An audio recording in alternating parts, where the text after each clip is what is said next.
Before we get into this, let me start off by saying that I blatantly stole this video idea from TikTok.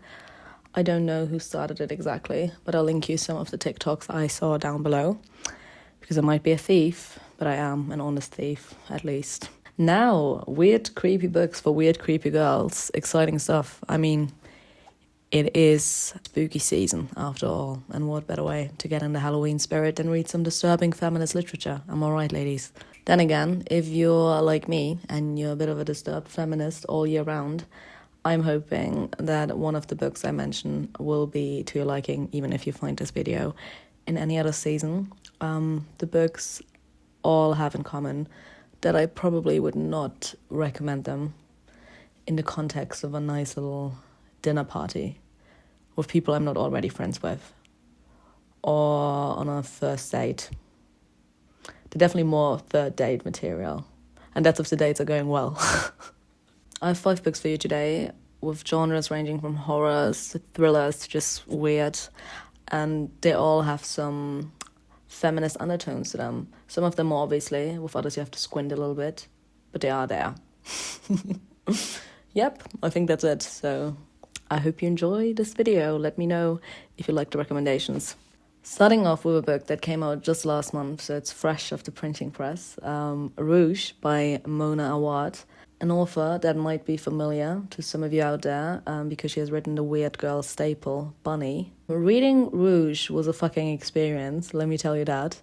It's very gothic, and it's very fairy tale, and it's very surreal, and it's also very good.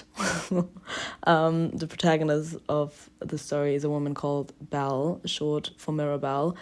And as you probably know, Belle is French for beautiful, which already tells you one of the central themes of the novel. Beauty, good old beauty, an obsession with beauty, more accurately. Belle religiously watches skincare videos and basically spends all of her time and money on a very rigorous skincare routine, a habit that she inherited from her mother Noelle, who she describes as stunningly beautiful and much more beautiful than herself. The two have been estranged for a couple of years at the beginning of the novel, until Noelle dies under very mysterious circumstances. So Belle flies down to California, where her mother lived, to sort out her affairs and to attend her funeral and stuff like that. And that's when the weirdness kicks off. We're thrown right in the middle of it, right off the bat. Because taking care of her mother's affairs, she's somehow led to this strange spa by the beach where everyone is gorgeous and everyone makes her feel welcomed and loved. And they even offer her free treatments because they knew her mother. And yes, there might be something a bit fishy about them. Yes, they're behaving in strange and mysterious ways. But they are offering Belle beauty. And there's nothing Belle would not do for beauty, after all. I don't really want to spoil all of the weirdness, but believe me when I say that you're in for a ride.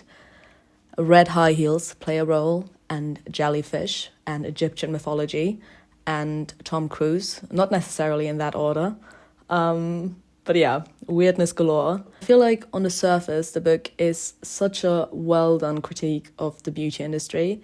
But then, on the other hand, and maybe even more importantly, it's also a story about grief and a story about a mother-daughter relationship.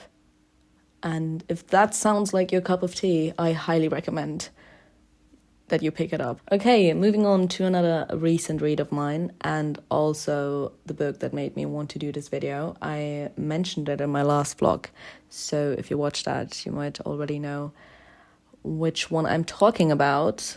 The Dangers of Smoking in Bed by Mariana Enriquez, a horror short story collection where I still have not decided which one is my favorite because I enjoyed all of them so much. Mariana Enriquez does not mess around with the horror genre. She goes all in. We're talking haunted houses, we're talking malevolent spirits, we're talking characters dealing with their inner demons. It is not for the faint of heart. Let me phrase it that way. It is seriously creepy. But while the supernatural elements definitely play a part of that, I feel like for me personally, what's even more terrifying is that a lot of the disturbing stuff is somehow rooted in real life. And all of the stories have female protagonists that feel real and relatable. And I think it is their suffering, specifically, that made the book so scary to me. And we need to talk about atmosphere. Enriquez does such a good job at like slowly starting the story and lulling you in, and then you feel somewhat safe, and then she suddenly hits you with dread and horror, and you're like, oh, I definitely should have seen this coming, but I somehow didn't. And then you finish the story and you think about it for the next couple of days. So to conclude, read the book. Weird girls will love it. And also maybe don't smoke in bed. That's probably another good piece of advice to take. My tea is not warm anymore, and there's no sun in my room anymore. So the filming conditions currently are horrible. I want you to know that. No, I'm kidding. But do please excuse the changing lighting situation. I hope you don't mind that too much. The next book I've seen described as like a feminist, The Hunger Games and Lord of the Flies mix, and I think that sums it up quite well, even though it does still have a fairly unique feel to it, in my opinion. The Gracier by Kim Liggett. I hope that's how you pronounce her surname. The premise is the following. Our protagonist Tierney lives in a place called Garner County, where girls are told that they have evil powers of seduction and that they are able to lure men into committing all kinds of sins and atrocities, which is a narrative that women outside this fictional world might also be somewhat familiar with. Anyways, to get rid of these evil powers, girls in a county are sent into the wild, and the wild is not a very comfortable place to be in, not at all, actually. They are the so-called poachers, for instance, who are on the hunt for the girls because they just love to harvest and sell their body parts, which is lovely. And then they also have to worry about not killing or getting killed by each other, which proves more difficult than you would think. All in all, the book is dark and twisted and gory, but make it feminist. I'll admit that there are a few problems with the book. Like, there's a romance in there that I didn't really care about, and the world building isn't the best. But honestly, I didn't really mind that. The plot still fully managed to hold my attention. I also really loved how the girls were written, especially the mean ones. Like, they're behaving in absolutely outrageous ways, and I hated most of them at certain points of the novel. But the book somehow still manages to be a celebration of female relationships, which is quite a feat, considering all of the fucked up shit they do to each other. So yeah, I recommend you read it if that sounds like something you might be into. The next book on my list is A Certain Hunger by Chelsea G. Summers, which is probably my personal favorite. It's not as Halloween as the other ones, I feel like, but it's definitely just as disturbing, so don't you worry about that. The story centers around Dorothy Daniels, a 50-year-old woman and a very famous food critic who is now telling us her story from a jail cell. Because Dorothy Daniels is not only a food critic, she is also a serial killer. Over the course of her career, she has taken quite a few lovers, and some of them she has also eaten to elevate her palate, as one does, as girl bosses do. We have the typical classic food critic turned cannibal situation in hand, and who can blame her? Happens to the best of us, doesn't it? Support women's rights, yes, of course, but more importantly, support women's wrongs. No, but seriously, the book is incredibly well written. I feel like Summers might have a history in food writing, because the food descriptions, man, they were something else. Like the ones without the human component, mind you. They were so good, they were mouth-watering. I would genuinely get hungry reading them. But then, to be fair, the hunger never really lasted, because, you know, a couple of pages later, Dorothy would prepare fucking entrails. Also, Dorothy is such a great fucking character. I hate to admit how much I liked her, considering all of her very morally reprehensible actions over the course of the novel. But, you know, I can't help it. That woman is so funny and intelligent and seductive and powerful. And I read a Goodreads review which went something along the lines of, like, the way annoying men feel about Patrick Bateman is how I feel about Dorothy Daniels, and I couldn't agree more. It is exactly how I feel about her. Once again, support women's rights, support women's wrongs. Finally, let's dive into Christina Henry's Alice, a book that is absolutely horrible. I mean, it's good, and I recommend it, but it's also horrible, and I need you to be aware of it. Please make sure that you look up the trigger warnings of that novel, Actually, make sure to look up all of the trigger warnings of all the books that I've mentioned so far.